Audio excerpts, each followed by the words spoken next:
You can already relax. Bring your awareness back to where you are. Of course, back into your heart, the center of your being, here on earth.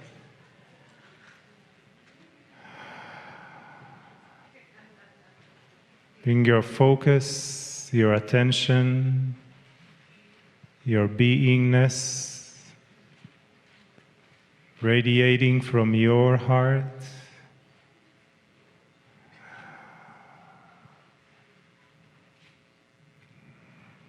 The light being that you are, the center of your Merkaba, expanded from within and without, falling deeper into your heart, feeling the energy field around you and those around you, sitting in each other's field, creating a unified field, which is consciousness, which is truly who you are, beyond the physical, beyond what we see and hear.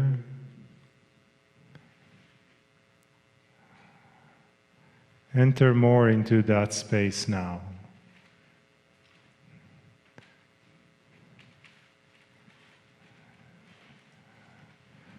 And breathe into it. Feel that divinity. Feel that preciousness and pristineness of your soul talking to you, the love that is you,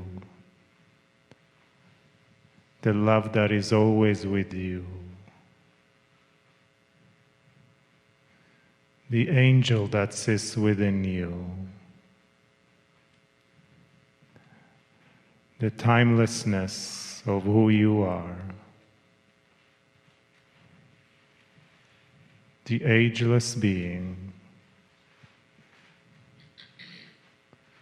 the one that has no beginning and no end, that knows the true existence of living in a circle, of being the circle of love. So much energy you already created in the last day and since this morning. So much opportunities and understandings and information and energies. So much there is more to experience. Not only here, but in the days and the weeks and the months that you will continue to experience as you go back home. But really home is right now where you're sitting. Home is everywhere you go, because we know our true home is in our hearts. We take it with us everywhere we go. Therefore, everything you experience here, you take it with you, and it's always with you. In that field of consciousness, in oneness, it's always with you.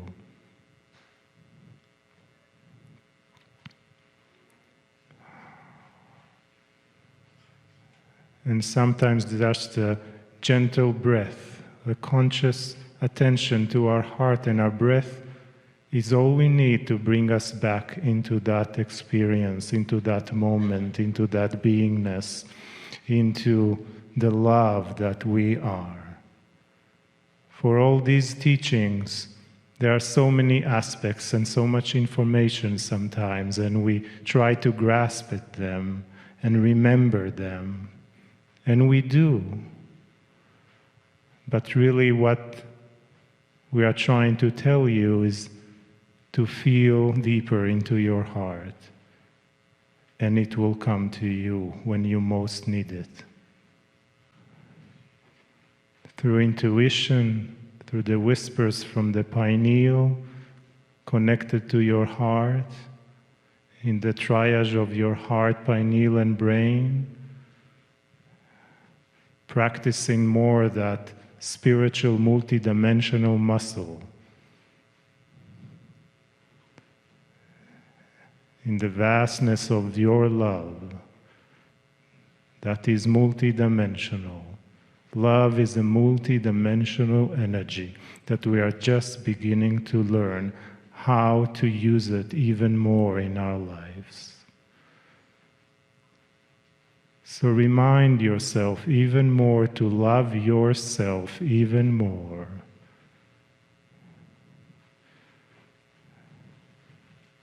Breathe.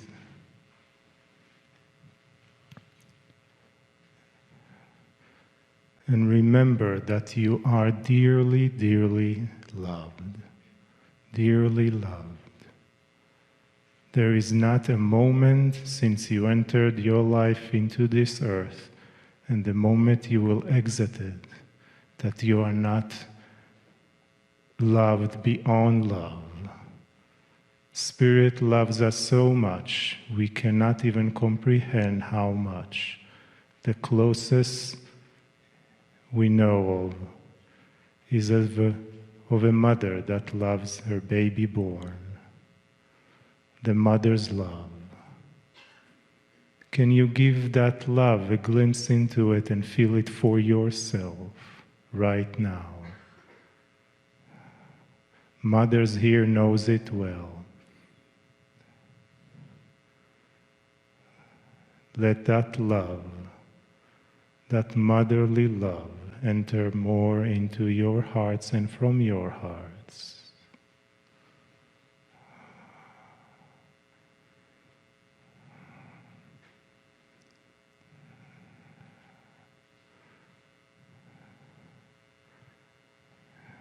And let us hear more from the wisdom, the guidance, the understandings, and the love from Alcazar and Kryon.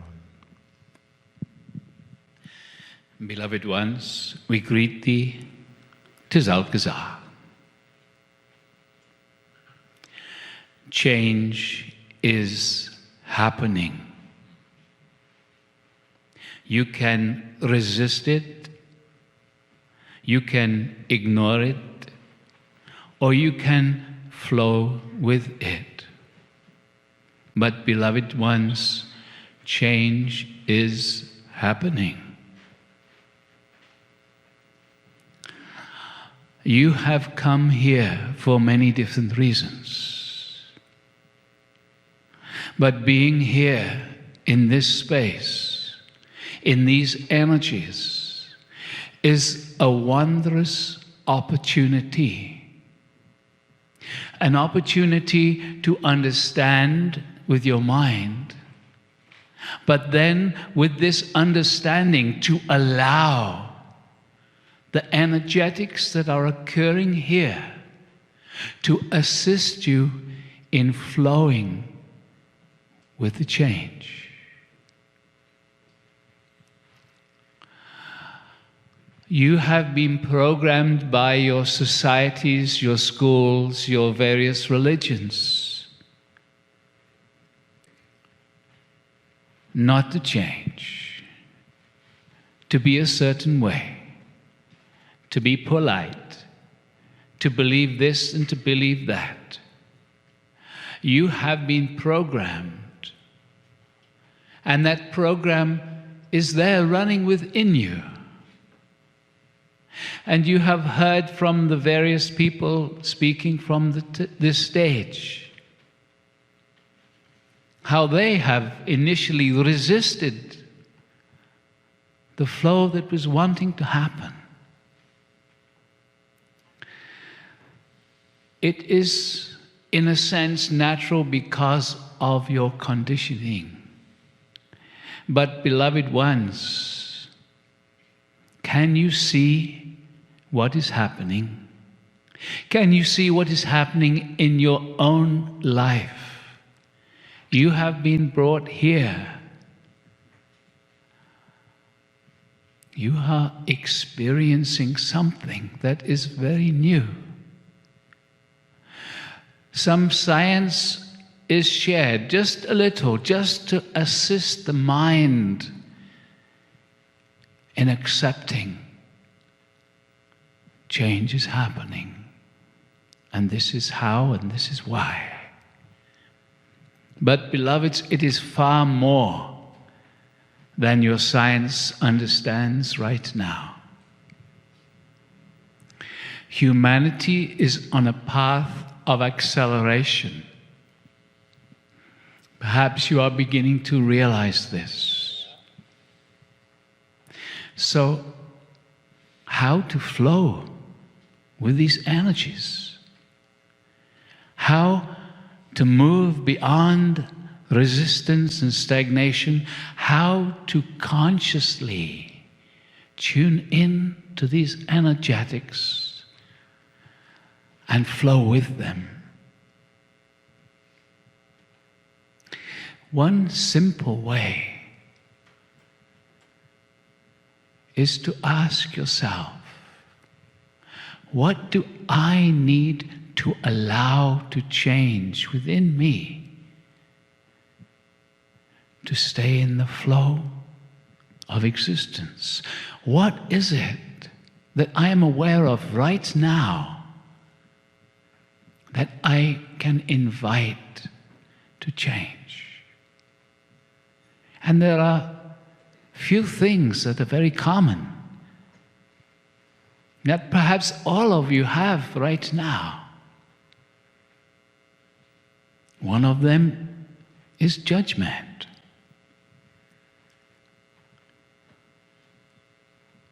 You criticize, you judge, you compare others and situations to how you think they should be, or the situation should be. Your judgment holds you back. Judgment is one energy that limits you. It puts blinders on you. It prevents you from seeing the larger picture. Judgment keeps you in the old. Judgment prevents the natural flow that is wishing to occur within you. We have talked about the greater you, your superconsciousness. There are so many ways of trying to describe the vastness that you are. You will hear all kinds of words which are attempting to describe this vast consciousness, which is you. And a small part of this consciousness is in your human form right now.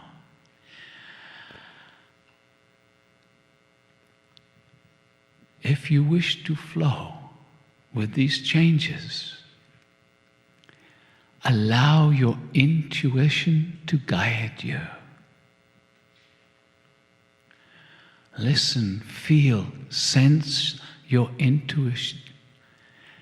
It is wanting to support you in an easy, gentle transition. You are all evolving, and you have heard stories of what occurs when you resist.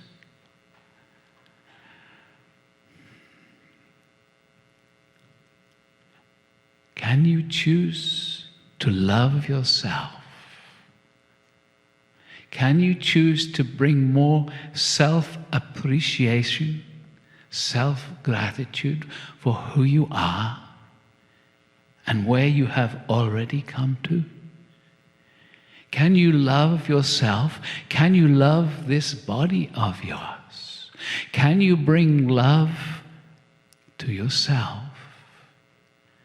Because, beloved ones, if you take a look at how you perceive yourself, Can you see how often you judge yourself? How often you judge your body? You have heard from this stage that your body, your cells, listen, feel how you perceive it. Your body responds to you moment by moment, even if you are totally unaware of that. Every thought, every feeling is sensed by your cells. Your thoughts and feelings actually assist in the response of your cells. Stop seeing the body in the way that you look at it now. Start seeing the body as an intelligent being. Often you hear the word the vehicle instead of the body. It is a vehicle. It is a beautiful organism that allows you to experience this grand creation that you, in the vastness, assisted in creating. And then coming into this creation to experience. Change is happening. Change is happening slowly right now. It may not seem it. It might seem like, oh, things are moving very fast, only because you are comparing it to how things have been. Change is accelerating. Ask yourself, what can I allow to change within me so that I am not limiting myself?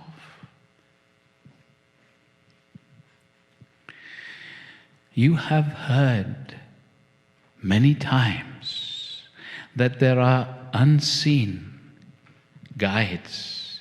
There are unseen beings, beings of light,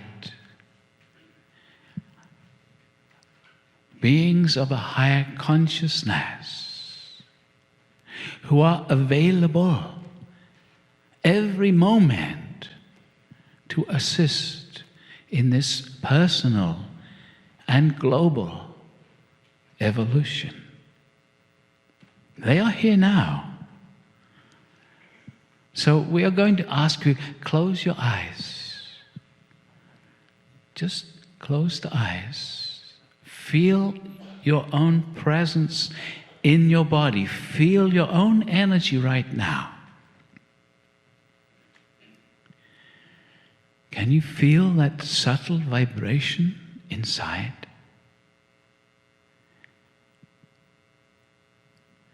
And so now each one of you, as we have done before, asking inside for the activation of the Stargate. Asking inside for the connection to the earth, to Gaia.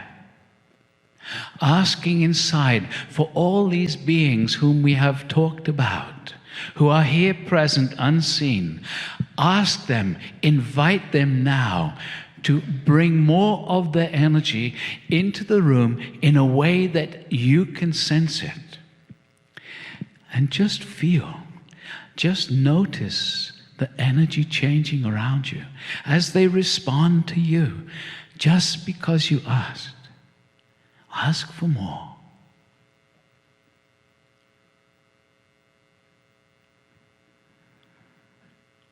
Understand that the help is available. And remember, you need to ask. Because when you ask, you are giving the guides permission to respond. Without asking, they respect how you are. You are not wanting assistance. They can see very clearly what might be needed for you, but they are not allowed to simply bring it. No. They are here to support you in your own understanding, your own evolution. And so, as you have heard several times here, they will not do it for you, but they will support you in your understanding, your clarity.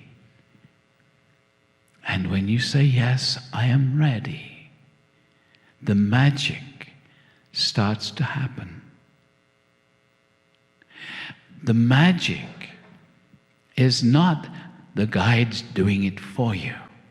The magic is that your openness, your receptivity starts to create from existence, from the quantum field, however you care to perceive it, your openness, your vibration starts to magnetize to you the next step. It is your willingness, your asking for support, your desire to allow yourself to move with the flow. That is what starts to bring to you, with ease and grace, the new you.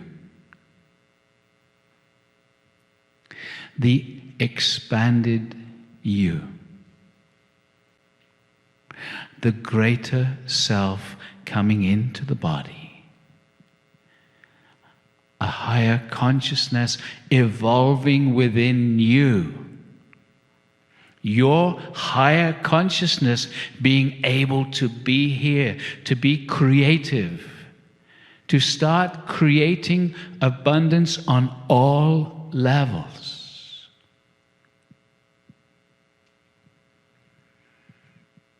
There are amazing,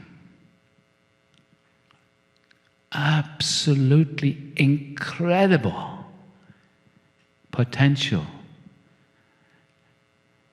not just in this room, but within you. You do not know what your potentials are. You have heard the stories from this stage, how people have been guided into beginning to connect with their potential and supported in starting to live their potential. But it has not been done for them. They have said, yes, I am ready. Any moment, you can say to Spirit, to God, to existence, I am ready. Show me what I need to change within myself. And you will begin to understand where your limitations are. And we mentioned judgment as being one of them.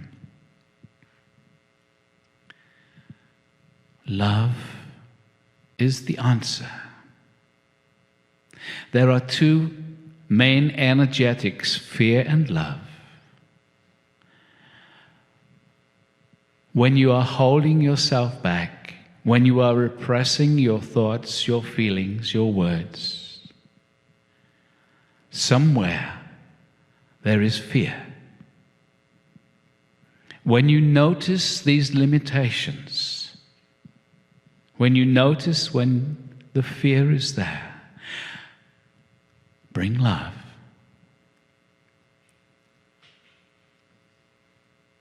Bring love. Bring love.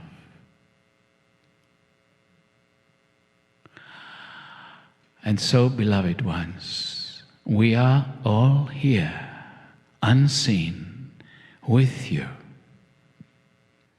And we love you. If we brought the love that we have for you into this room, your bodies would simply transform back into light.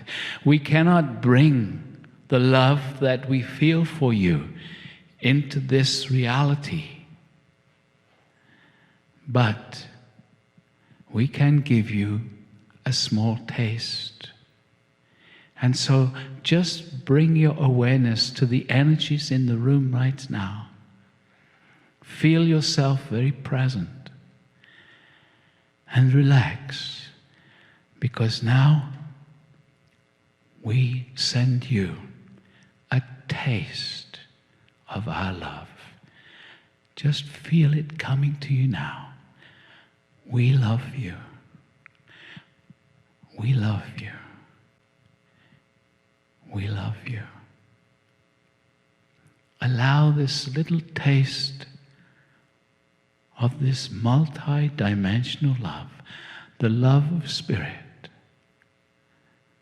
just allowing yourself to absorb. And use this phrase if you wish. Thank you. Bring me more. Beloved ones, we love thee and we bless thee.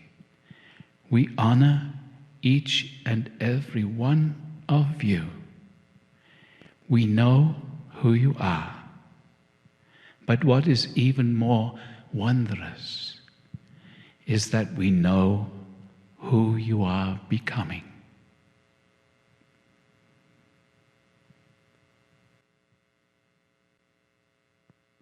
Greetings, dear ones. I'm Cryon of Magnetic Service. We continue the teachings of Alcazar, and we do it in a different form today. Occasionally, dear ones, we'll give you a story, a parable, an allegory. It's exactly what we wish to do now. And when we do it, we always use the same character. And the name is Woe. Woe is not a man or a woman. Woe is a woman. And although genderless, your language does not allow for a genderless person. And so we will call Woe a he for this story. I want to tell you about this man and what happened to him. And we start by examining who he is.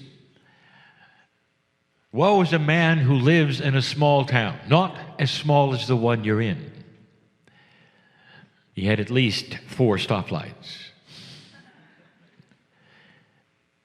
But it was a small town and it bordered the forest. Woe didn't feel that he was part of a religion. In fact, early on, he had decided that he didn't like church. Not really.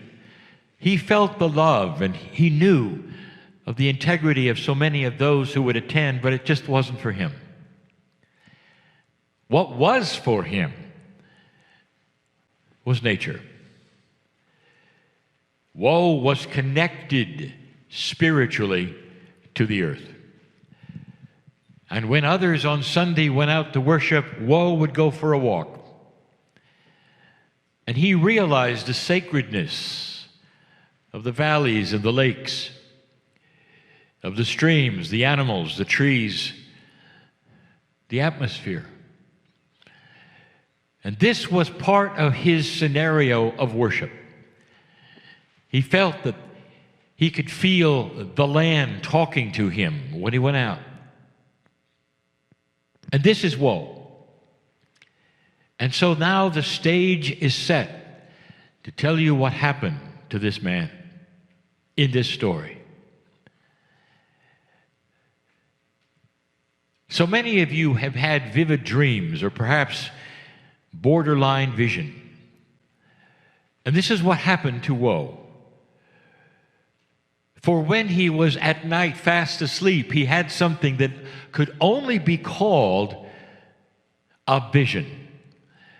It was so real, and I'm about to tell you as best I can what he experienced, but everything I tell you won't even be half of it. Woe heard the music. And dear ones, what Woe heard and experienced is undefinable. He heard music that was so perfect and so beautiful that he had never ever experienced anything like it.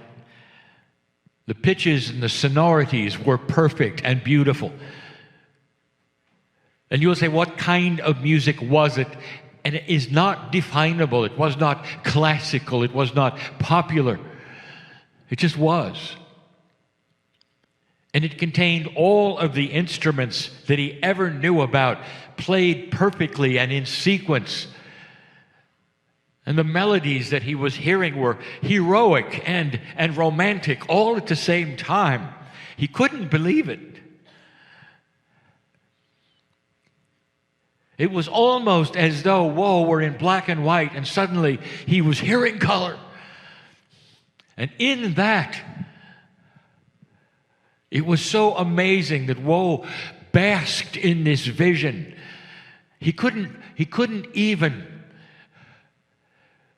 imagine such a thing in real life. But there it was, and he was hearing it. Then he realized he wasn't hearing it, he was feeling it. And every single cell, the most beautiful music, undefinable, and like perfect. And then he woke up. He realized that his pillow was wet. He had been weeping. It was so beautiful. He was in a place that was sacred. He had no idea why. Now, Woe believed that there were signs from Spirit of things to help him in his life. He had experienced this even with the woods that he would go into and have intuitions. And he said, perhaps this is the sign that I should study some music or be part of something. That is indeed the sign. I've never ever had a real interest in performance of music or anything. So Woe went out and discovered synchronistically that there was a town tryout for a choir. And he thought, this is it. I'm supposed to join something. I'm supposed to be part of a choir. And so he went to that, which is the tryout. He was disappointed. They told him in all love and compassion after the tryout, as best as they could, Woe, we cannot take you into this choir. For 3 reasons. Number 1, you can't carry a tune. Number 2, you have no idea of what pitch is. And number 3, your voice sounds like nails on a blackboard. That wasn't it. He didn't know which way to turn, and yet somehow, some way, he realized perhaps this wasn't a call to action in the way he thought. And then it happened yet again. He had asked for this. At some level, he said, Dear Spirit, that was an amazing experience, and I don't know why or what. Please give it to me again. And he got it. He got it in the same way, only this time it lasted even a bit longer. This time, he felt like he was inside it. It would be like a human could stand inside an orchestra. Or if you're not one who enjoys it, to stand inside a guitar while it was being played and feel the strings vibrate with you in such perfection that you would weep in joy in what you were hearing and experiencing. A musician would say it was locked in. It was so perfect. And he stayed in that, and he swooned in that. This was the most amazing experience he had ever had. Ever. And then he woke up again. Spirit, this has to mean something. This has to mean something. You can't take me to a place where I can hear this and enjoy it without it meaning something. Woe normally took the walks into the forest, into the woods, into the meadows, and he looked for some answers there. This was always a place where we'd have good intuition. And he was right. Because his intuition to go into the woods at this point in time for him, which is what he enjoyed and knew, brought him into a clearing, a meadow. The sun was shining, it was beautiful, the grass was extra green. And there, sitting in the meadow, was a beautiful woman. He could tell that she was aged and beautiful. And she was teaching. And she was standing, and all around her were young students. And the students were beautiful. Almost like they all came out of the same school, almost at the same age. And he was quiet for a moment, and he realized something. That he could hear her. No matter what, no matter how far away he was, when he came upon this scene, he could hear her very, very, very clearly. It's almost like the wind was carrying her voice right to his ears. And so he came a little closer, and there was no reaction, and she didn't stop teaching, and the students didn't look around. And so he sat down for a moment. And he listened to her teach. And she said something that triggered him. She said the words, "You were born magnificent." This is not anything that Woe had ever considered or heard before in his life. And humans don't consider themselves magnificent. Humans, even with their best behavior and their most integrity, believe they're adequate. But magnificent? He'd never heard anything like this. Her voice was amazing. He could sit and listen to it for a very long time. And then she turned to him and said, "Woe, why don't you come closer?" He was astonished that he knew. He was known by her, the name was known by her. Perhaps that she had been in the town before and knew of Woe. Because Woe was one who had been in the town for a very long time, and he was known for his craft, and he was good at it. He had a nice job. He was happy and sufficient. Maybe they had his name someplace and she'd seen it. I'm sure that was it, he thought. He sat in front of her, and she said, "Would you like to ask a question?" And Woe said, "Yes, I would." And she said, "All right, but you have to understand the rules." And here they are. You can ask a question, but I get to ask one back. And so the first question that he asked, "Who are you?" And she answers, she says, "I am a sage. I am a wisdom keeper. I am one who would tell you the truth of any question you would ask. That's who I am. And now, Woe, it's my turn to ask you a question." Woe straightened up and he was ready. He thought he was ready. But the question she asked, he did not expect. She looked at him and said, "Woe, have you heard the music?" Oh, it could have knocked him over. It could have knocked him over. And immediately he blurted out, "How did you know about the music?" And she says, "Whoa, that's another question." And I get to ask you still another. And he said, "Please answer. How did you know about the music?" And she said, "Whoa, every human has the music." And he thought for a moment, wow, that means that every single human could go to that vision, could perhaps experience what he experienced. What a revelation. That's amazing, he said. And she said, "Whoa, are you ready for my question back?" And he said, "Yes."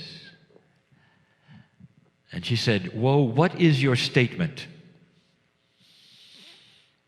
This took him by surprise. Hardly a question, but it was.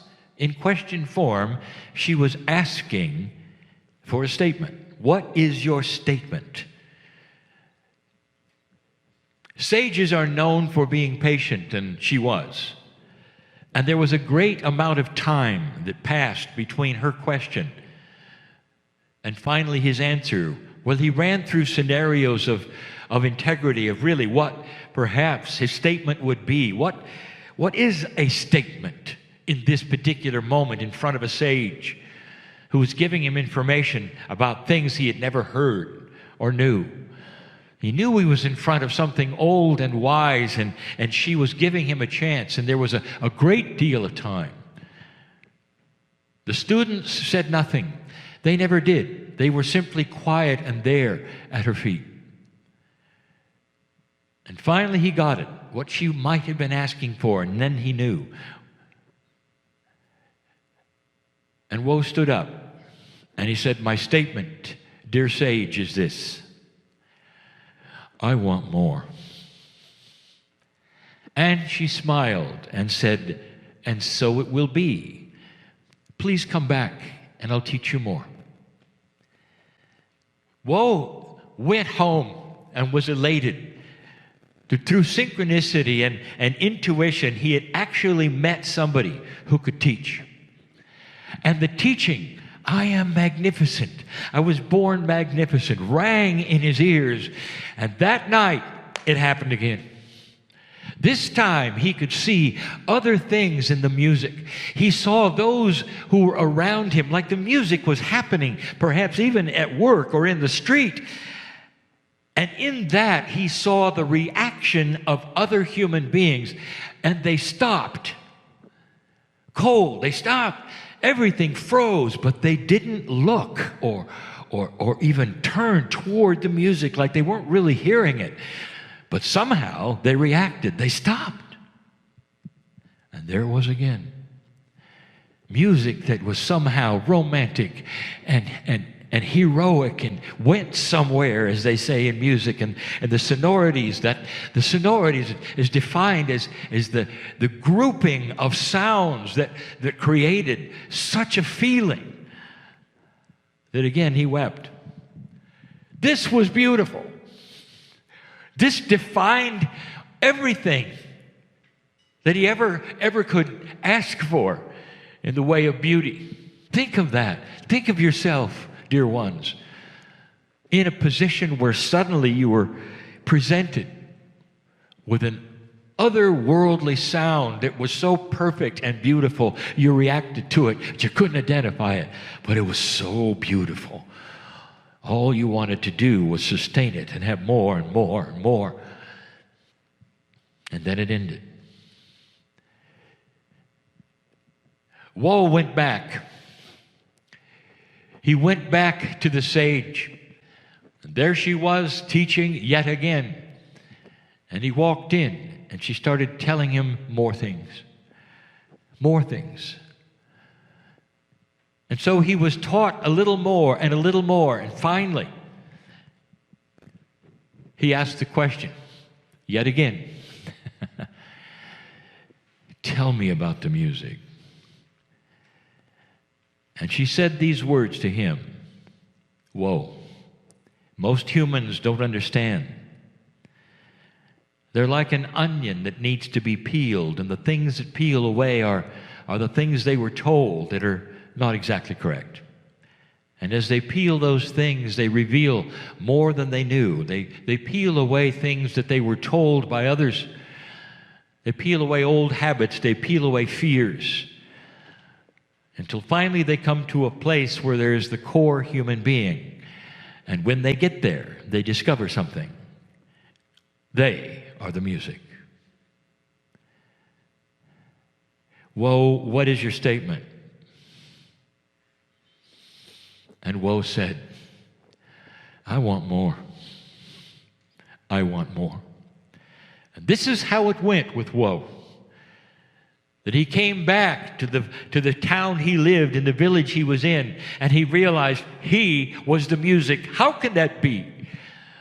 But then he started listening, and he could actually hear those sonorities and those melodies and those things playing in a place that was outside of his dream. In fact, he could hear it so subtly, it made him smile, because every time he heard it, he felt that which was magnificent. And pretty soon, Woe understood.